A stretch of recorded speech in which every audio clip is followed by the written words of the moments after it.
Hello everyone, welcome back to the channel. My name is Gufran असमत।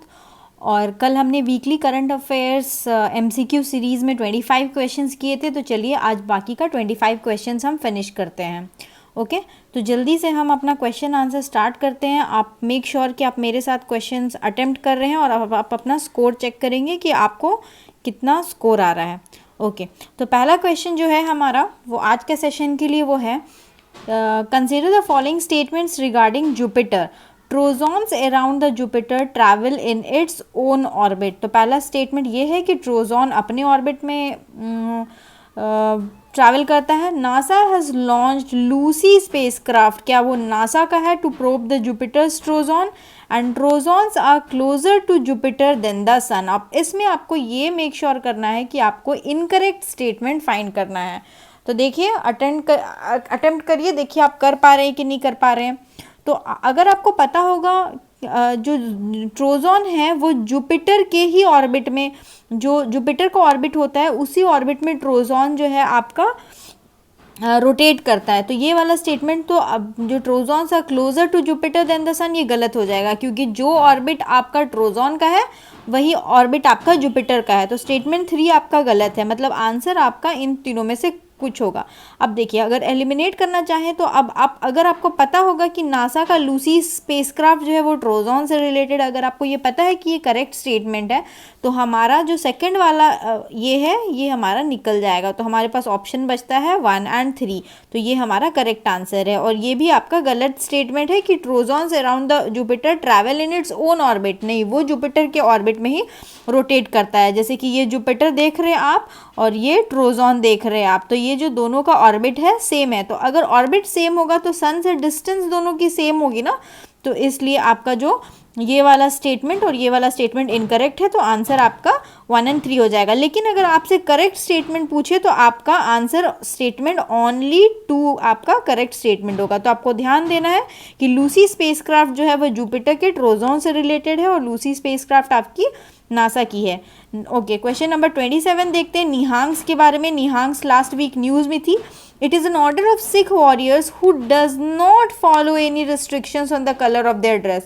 Second statement, the word Nihang occurs in a hymn in Guru Granth Sahib. Okay. Third statement, the power of Nihangs came to an end after the fall of Sikh Empire in 1849. तो आपको इसमें correct option को ढूंढना है। Okay, तो जैसे कि आपको मैंने बताया था कि निहांग्स जो है वो ब्लू कलर का ड्रेस कोड फॉलो करते हैं। तो आपका फर्स्ट स्टेटमेंट गलत हो जाता है, तो एलिमिनेट के ऑप्शन से आप आंसर हो जाएगा आपका ऑप्शन सी। और ये स्टेटमेंट आपका करेक्ट स्टेटमेंट है। ओके, 28 नंबर क्वेश्चन आपका नॉर्थ स्ट्रीम 2 पाइपलाइन के बारे में। नॉर्थ स्ट्रीम 2 पाइपलाइन क्या आपका रशिया को जर्मनी से कनेक्ट करता है और क्या ये मेडिटेरेनियन सी में चलता है? तो अगर देखिए आप अगर सोचेंगे कि सपोज अगर ये रशिया टू जर्मनी भी चलता होगा तो मेडिटेरेनियन सी कैसे होगा? ओके, तो ये सोचने वाली बात है। तो अगर आपको ये चीज़ पता है तो आप अटेम्प्ट करिएगा। वैसे ये जो नॉर्थ स्ट्रीम 2 पाइपलाइन ये काफ़ी बार न्यूज़पेपर में आ चुका है, ये हमेशा न्यूज़ में रहता है। तो क्या ये मेडिटेरेनियन सी से रिलेटेड है? नहीं दोस्तों, ये बाल्टिक सी से रिलेटेड है।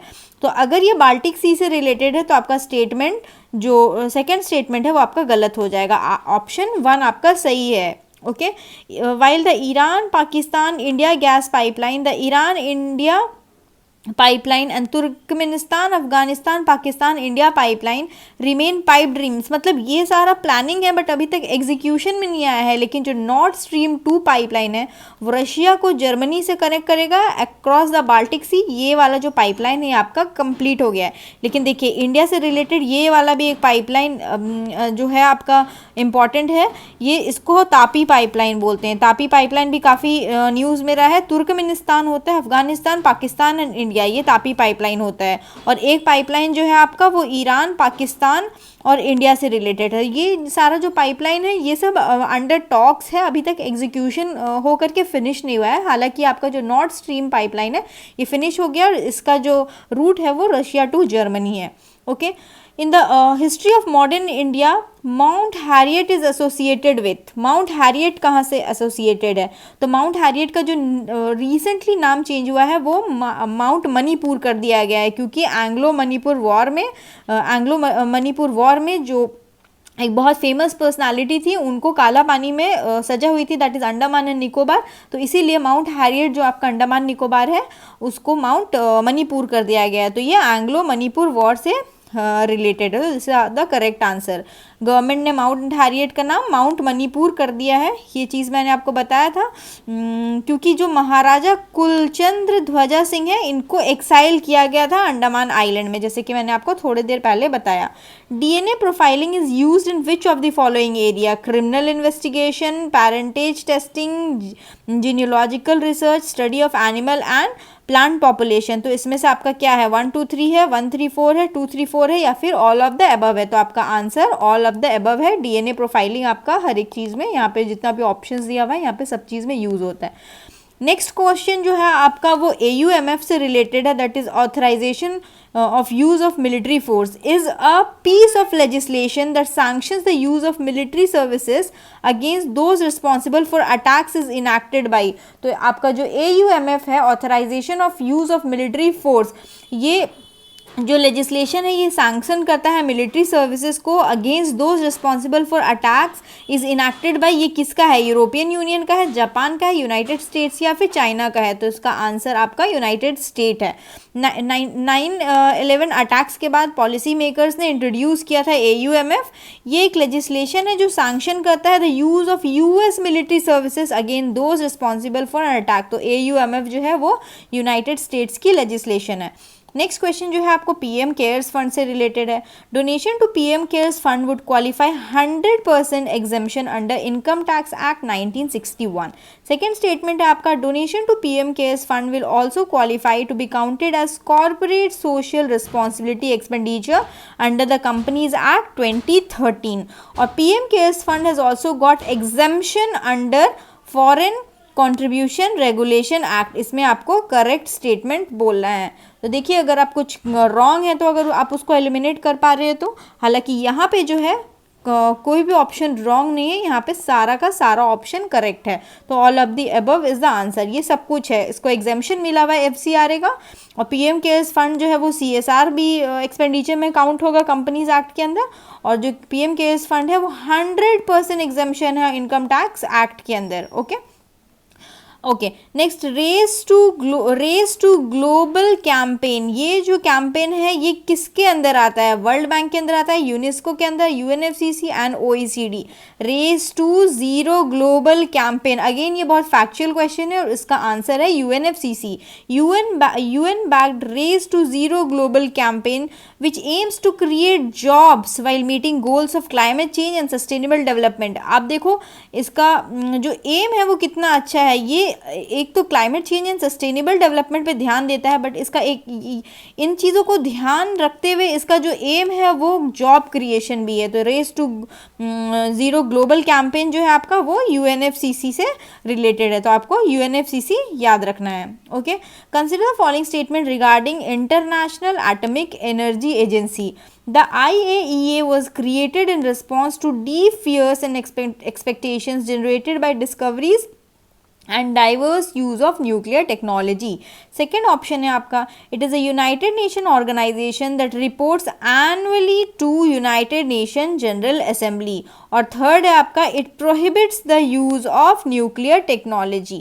आपका ऑप्शन 1 and 2 है, 1 है, 1 3 है एंड 1 2 and 3 है।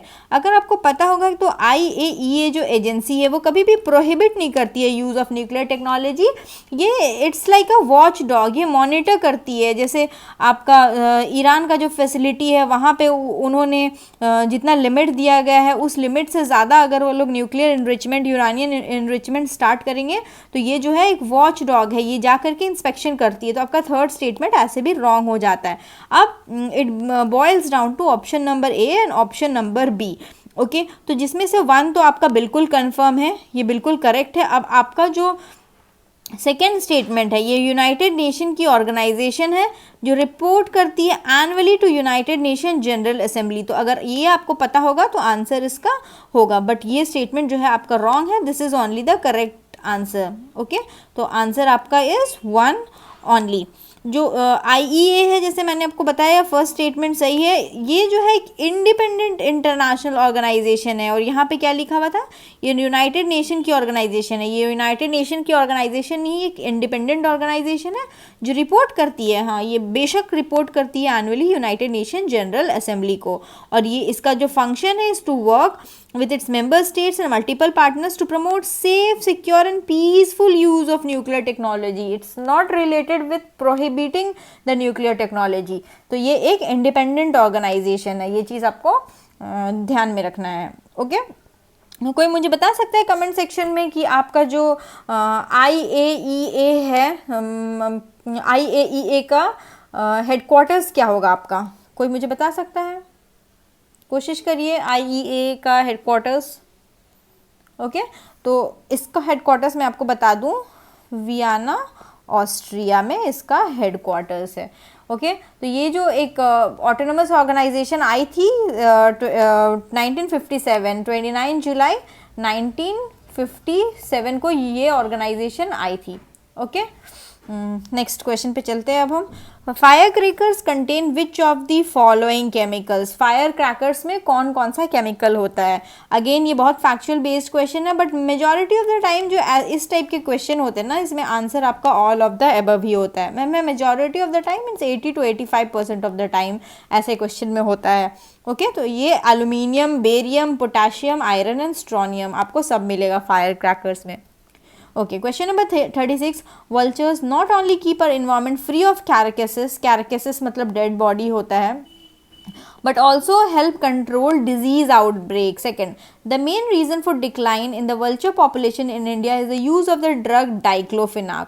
और थर्ड होता है, all states in India have set up vulture breeding centre under the action plan for vulture conservation 2025।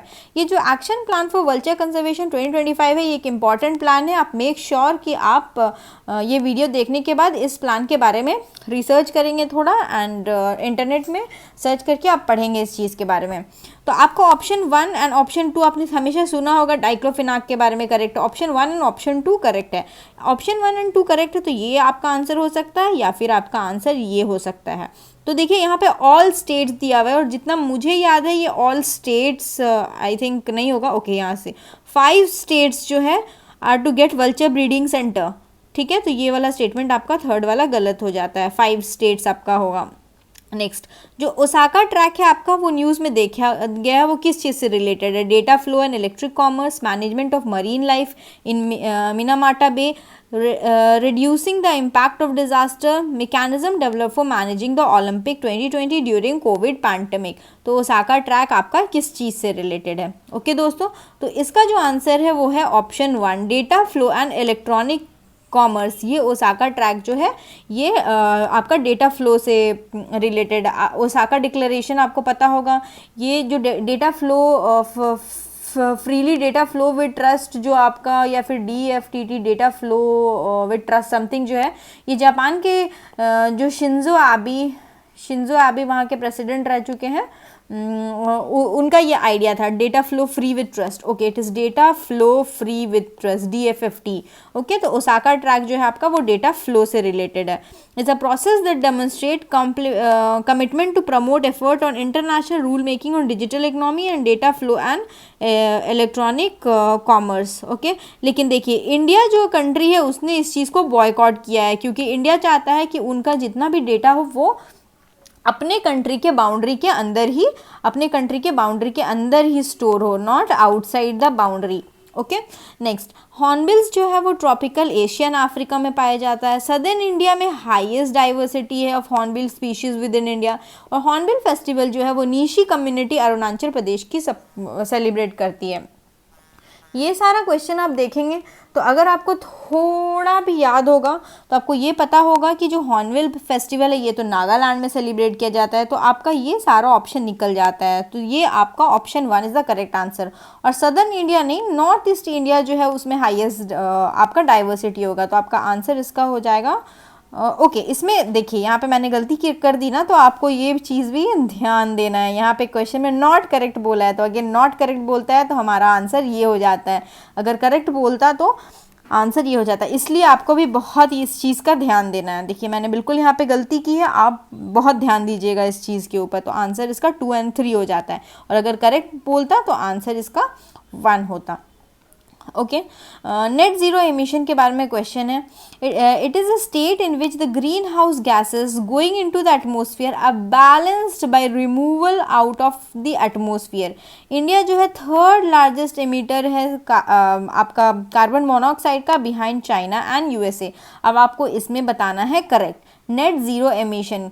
क्या यहाँ पे it is a state in which the green house gases going into the atmosphere are balanced by removal out of the atmosphere, और क्या India third largest emitter है। तो दोस्तों इसका जो आंसर है वो बोथ 1 और 2 है, मतलब ये दोनों स्टेटमेंट आपका करेक्ट है। तो इंडिया जो है थर्ड लार्जेस्ट एमिटर है। और इंडिया में जो कौन सी सेक्टर्स हैं जो लार्जेस्ट एमिटर है, तो एनर्जी सेक्टर सबसे ज़्यादा एमिट करती है।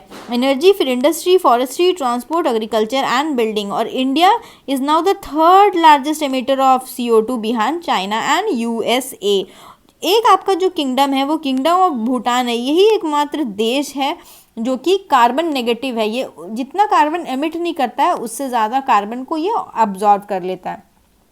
नेक्स्ट क्वेश्चन आपका बैलिस्टिक मिसाइल से रिलेटेड है, और आपको यहाँ पे करेक्ट ढूंढना है।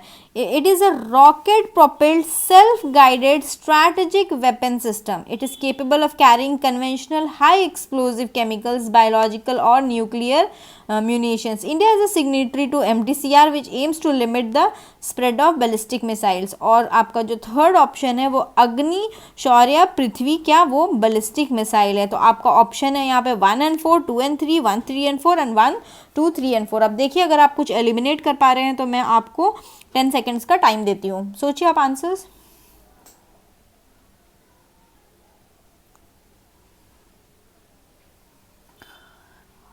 ओके दोस्तों, हो गया। तो इसका जो आंसर है ये है ऑल ऑफ द अबव। ये सारा का सारा ऑप्शंस करेक्ट है। अग्नि, शौर्य, पृथ्वी, ये सारे बैलिस्टिक मिसाइल है। ओके, और देखिए यहाँ पे आपको यहाँ पे बोला ही है बैलिस्टिक मिसाइल। ओके, तो बैलिस्टिक मिसाइल और क्रूज मिसाइल में मैंने आपको डिफरेंस बताया था कि सेल्फ प्रोपेल्ड कौन सा होता है, रॉकेट प्रोपेल्ड कौन सा होता है। तो बैलिस्टिक मिसाइल बहुत दूर तक जाती है तो उसको इनिशियल थ्रस्ट चाहिए होता है, इनिशियल प्रोपल्शन चाहिए होता है, इसलिए इसको रॉकेट प्रोपेल्ड बोलते हैं। ओके, और ये conventional high explosive, chemical, biological और न्यूक्लियर सबको कैरी करती है। और इंडिया जो है MTCR को साइन कर चुका है। ओके, तो some of the ballistic missiles of India, Agni, Shaurya, पृथ्वी, धनुष, सागरिका, ये सारी जो है हमारी बैलिस्टिक मिसाइल है इंडिया की। तो ये चीज़ आपको ध्यान में रखना है। 41 क्वेश्चन जो है ये डायमोनियम फॉस्फेट जो डैप बोलते हैं is the most commonly use fertiliser in India. और डैप जो है high in phosphorus content that stimulates root development. तो यहाँ पे बोला है कि सबसे ज़्यादा कॉमनली यूज फर्टिलाइजर इंडिया में डैप है। तो क्या डायमोनियम फॉस्फेट सबसे ज़्यादा कॉमनली यूज फर्टिलाइजर इंडिया में? जी नहीं, सबसे कॉमनली यूज फर्टिलाइजर है जो यूरिया है। यूरिया के बाद में ही डैप आता है। तो आपका स्टेटमेंट 1 गलत हो जाता है। आंसर आपका हो जाएगा स्टेटमेंट 2।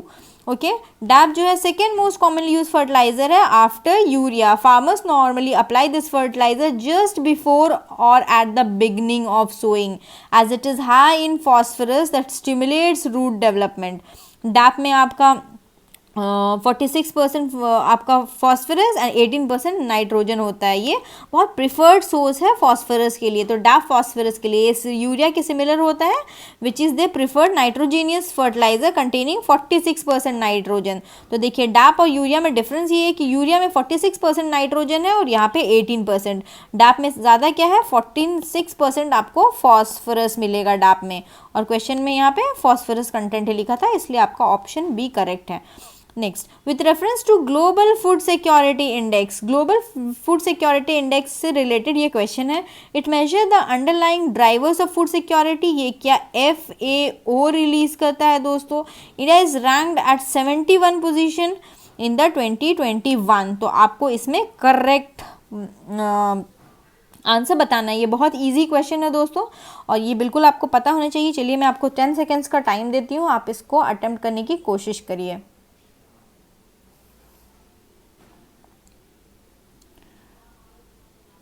ओके तो इसका आंसर 1 और 3 है। इसमें क्या गलत है, इसमें ये गलत है कि आपका जो ग्लोबल फूड सिक्योरिटी इंडेक्स है ये London based economist impact and it is sponsored by Corteva agri science. Okay ये बिल्कुल भी आपका FAO रिलीज नहीं करता, it is global food security index. ये स्टेटमेंट आपका गलत है और इंडिया का रैंक 71 है ग्लोबल फूड सिक्योरिटी इंडेक्स में। तो ये चीज़ आपको ध्यान देना है कि ये लंदन बेस्ड इकोनॉमिस्ट इम्पैक्ट जो है ये इसको पब्लिश करती है हर साल। ओके नेक्स्ट क्वेश्चन जो है आपका वो अत्तम महाथानाई 8 great places of Buddhist heritage, जो बुद्धा के लाइफ से जो 8 प्लेसेस रिलेटेड है, जैसे उनका बर्थ वाला प्लेस, डेथ वाला प्लेस, सबसे ज़्यादा टाइम उन्होंने कहाँ बिताया है, कहाँ उन्होंने पहला अपना इनलाइटनमेंट उन्होंने कहाँ प्राप्त की थी, धम्म चक्र परिवर्तन से रिलेटेड कौन सा प्लेस है,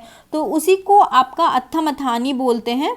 that is the 8 great places of Buddhist. तो इसमें से आपका कौन कौन सा प्लेसेस है जो 8 great places of Buddhist heritage से रिलेटेड है, और आपको बिल्कुल पता होना चाहिए कि कौन सा जो प्लेस है वो किस चीज़ से भी रिलेटेड है। तो बहरहाल इसमें जो आपका आंसर है इस क्वेश्चन का जो आंसर है, इसका आंसर है ऑल ऑफ द अबव, क्योंकि ये सारा प्लेसेस जो है वो कहीं ना कहीं बुद्धा के लाइफ से रिलेटेड है। तो जैसे बुद्धा का जन्म हुआ था वो नेपाल में, Buddha was born here and उनको जो एनलाइटमेंट मिली थी वहाँ बोध गया में मिली थी, on the bank of Falgu river. ये रिवर का नाम याद रखिएगा, फाल्गु रिवर और निरंजना रिवर। इस रिवर के बैंक में बोध गया में बुद्धा को एनलाइटमेंट मिली थी। बुद्धा ने अपना फर्स्ट सरमन जो दिया था वो सारनाथ में दिया था, कुशीनगर जो कि यूपी गोरखपुर डिस्ट्रिक्ट है, गोरखपुर डिस्ट्रिक्ट जहाँ से योगी आदित्यनाथ जी हमेशा इलेक्शन कॉन्टेस्ट करते हैं, जो कि उनकी कॉन्स्टिट्यूएंसी है, वो कुशीनगर में बुद्धा जी का डेथ हुआ था। राजगीर जो जगह है बिहार में, ओके इस जगह पे बुद्धा जी ने एक मैड एलिफेंट को टेम किया था। ओके वैशाली जो बिहार है यहाँ पे उनको एक मंकी ने हनी ऑफर किया था। श्रावस्ती में आपका जो बुद्धा जी ने बहुत ज़्यादा टाइम श्रावस्ती में बिताया है। The Lord took his seat on 1000 petal lotus and created multiple representation of himself. और जो सांक्ष्य है ये यूपी में है, यहाँ पे ऐसा बोला जाता है कि ही डिसेंडेड फ्रॉम द हेवन। तो ये आपको 8 प्लेसेस याद होना चाहिए। नेक्स्ट जो क्वेश्चन वो UNFCCC से रिलेटेड है, United Nation framework convention on climate change. इसमें से जो है which of the financial mechanism are established, UNFCCC के अंदर में कौन सा फाइनेंशियल मैकेनिज्म एस्टैब्लिश्ड है? The adaptation fund under Kyoto protocol, green climate fund, global environment fund and least developed countries fund. इसमें आपको बताना है कि कौन सा फाइनेंशियल मैकेनिज्म जो है वो it is established bye United Nation framework convention on climate change. तो अटेम्प्ट करने की कोशिश करिए, ये इसका आंसर है ऑल ऑफ द अबव। तो ये यहाँ पे आप चार्ट देखिए, UNFCCC का जो फाइनेंशियल कमीशन है, जिसको एक COP होता है, एक स्टैंडिंग कमेटी होता है। तो देखिए इसमें आपका green climate fund, adaption fund और ग्रीन इन्वायरमेंट फंड जो है, इसमें आपका special climate change fund and least developed countries fund, ये सारा होता है। तो UNFCCC का जो फाइनेंशियल मैकेनिज्म है इसमें आपका ये सारा आ जाएगा, adaption fund, green climate fund, least developed. देखिए ये वाला चीज़ पे आप डाउट करेंगे कि मे बी ये नहीं हो सकता है, तो आप 3 को एलिमिनेट करने की कोशिश करेंगे, बट देखिए बट यहाँ पे ये वाला ऑप्शन भी आता है आपका, और ग्लोबल इन्वायरमेंट फंड। तो ये आप देख लीजिए यहाँ पे कौन कौन सा आता है, green fund, adaptation fund, green environment fund, least developed countries fund, special climate change fund. तो ये सारा आता है। ओके नेक्स्ट क्वेश्चन जो है आपका, इसमें आपको करेक्ट निकालना है। The world food day is observed annually to commemorate the foundation of the food and agriculture organisation. FAO जो है क्या एक स्पेशलाइज्ड एजेंसी है UN की that leads international efforts to defeat hunger. India has propose to declare 2023 as the year of millets. तो आपका 1 2 2 3 1 2 and 3 ये सारे ऑप्शन है, आप अटेम्प्ट करने की कोशिश करिए इस आंसर को। तो इसका जो आंसर है ये सारा सही है। 2023 ईयर ऑफ मिलेट्स होता है, और वर्ल्ड फूड डे इसीलिए सेलिब्रेट किया जाता है क्योंकि इस दिन FAO का आपका फाउंडेशन रखा था। और FAO जो है ये एक स्पेशलाइज्ड एजेंसी है UN की, जिसका आपका मोटो है टू डिफीट फंगर। ओके तो अक्टूबर 16 वर्ल्ड फूड डे, और ये एक स्पेशलाइज्ड एजेंसी है यूएन की, ये चीज़ आपको ध्यान में रखना है। अब नेक्स्ट क्वेश्चन जो है इलेक्ट्रॉनिक वेस्ट से रिलेटेड है। अगेन ये बहुत हॉट टॉपिक है और बहुत इंपॉर्टेंट टॉपिक है इलेक्ट्रॉनिक वेस्ट, क्योंकि ये कमिंग एग्जाम्स कभी भी 22, 23 कभी भी इलेक्ट्रॉनिक वेस्ट से रिलेटेड क्वेश्चन पूछा जा सकता है। Nairobi declaration of Basel convention mention the management of electronic waste. India's first E waste cleaning जो है for segregating, processing and disposal of waste from house hold and commercial unit has been set up in Bhopal. क्या ये भोपाल में setup हुआ है? तो आपका इसमें आंसर दोनों करेक्ट है। जो इंडिया का फर्स्ट ई वेस्ट क्लिनिक है ये आपका भोपाल में सेटअप हुआ है। आई नो ये बहुत ट्रिवियल इन्फॉर्मेशन है, लेकिन ये इन्फॉर्मेशन इंपॉर्टेंट है, तो ये इन्फॉर्मेशन को आप बिल्कुल याद रखिएगा। और नायरोबी डिक्लेरेशन भी आपका बात करता है मैनेजमेंट ऑफ इलेक्ट्रॉनिक वेस्ट से रिलेटेड। नेक्स्ट जो क्वेश्चन है आपका, द वर्ल्ड एनर्जी आउटलुक, ये वाली जो रिपोर्ट होती है वर्ल्ड एनर्जी आउटलुक रिपोर्ट, ये कौन सी इंस्टीट्यूशन इसको लॉन्च करती है? IAEA international energy agency, United Nation environment programme and United Nation development programme. World energy outlook report दोस्तों, तो इसका आंसर है आपका IEA। अगेन ये वाला एजेंसी को मैंने last week current affairs coverage के टॉपिक में एक्सप्लेन किया हुआ है और ये चीज़ मैंने आपको बताया भी था। The Debrigarh wild life sanctuary in news is located in which of the following state? Debrigarh wild life sanctuary, देखिए इंडिया में बहुत सारा वाइल्ड लाइफ सेंचुरीज है। टाइगर रिजर्व तो जितने के जितने हैं आपको सारा याद होना चाहिए, नेशनल पार्क भी आपको सारा याद होना चाहिए। ऑल आपको स्टेट बाय स्टेट और किस टाइगर रिजर्व किस नेशनल पार्क में कौन सा स्पीशीज बहुत इंपॉर्टेंट है ये बिल्कुल आपको याद होना चाहिए। लेकिन जब वाइल्ड लाइफ सेंचुरी से रिलेटेड क्वेश्चन होती है तो हमें बस वही वाइल्ड लाइफ सेंचुरी ध्यान में रखना चाहिए जो ज़्यादातर न्यूज़ में रही है। तो दिब्रीगढ़ वाज इन न्यूज़, तो आप बताइए ये कौन से स्टेट से बिलोंग करती है? तो इसका आंसर उड़ीसा है। ओके ये एक न्यूज़ था दिब्रीगढ़ से रिलेटेड, इसका आंसर उड़ीसा है। Debrigarh, okay Dibrugarh is different, Debrigarh is different, यहाँ पे इट इज़ दिब्रीगढ़, तो ये उड़ीसा में है। ओके अभी ये बहुत अजीब सा डिफ़िकल्ट सा नाम है, बट यूपीएससी पूछती है ऐसा क्वेश्चन। तो देखिए Aborichthys uniobarensis, Aborichthys barapensis, Aborichthys palinensis sometime seen in the news belong to which of the following species? क्या ये फिश है, बटरफ्लाई है, फ्रॉग एंड ईल है? देखिए हमेशा इतना पॉसिबल नहीं हो सकता कि आप इतना ये सब को बिल्कुल याद करके रखिए, तो अगर नहीं पता है तो it's always better to skip such kind of question. बहरहाल इस क्वेश्चन का आंसर ये फिश है, ये fish. Aborigines, it is a one kind of fish. Okay, and the last question for today's discussion दोस्तों, what is Amolops adicola that has been seen in the news? Okay, तो ये क्या है? Amolops adicola, a cascade frog species discovered in Arunachal Pradesh, a new grass species discovered in Western Ghats. क्या ये lizard species है eastern घाट की, and blind eel species है मुंबई की? अगेन ये थोड़ा डिफिकल्ट क्वेश्चन है, बट इसका आंसर इस क्वेश्चन का जो आंसर है वो ऑप्शन नंबर ए है। ये एक कैस्केड फ्रॉग स्पीशीज़ है जो अरुणाचल प्रदेश से डिस्कवर की। अरुणाचल प्रदेश से बहुत सारी स्पीशीज़ डिस्कवर की जाती है दोस्तों, हमेशा न्यूज़ में आपको बहुत सारा अरुणाचल प्रदेश का स्पीशीज़ देखने को मिलेगा।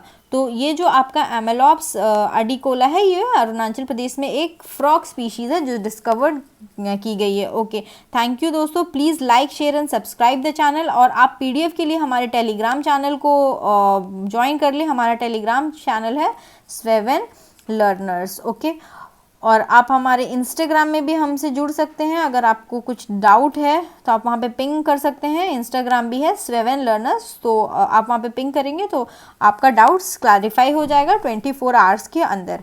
Okay thank you, bye bye.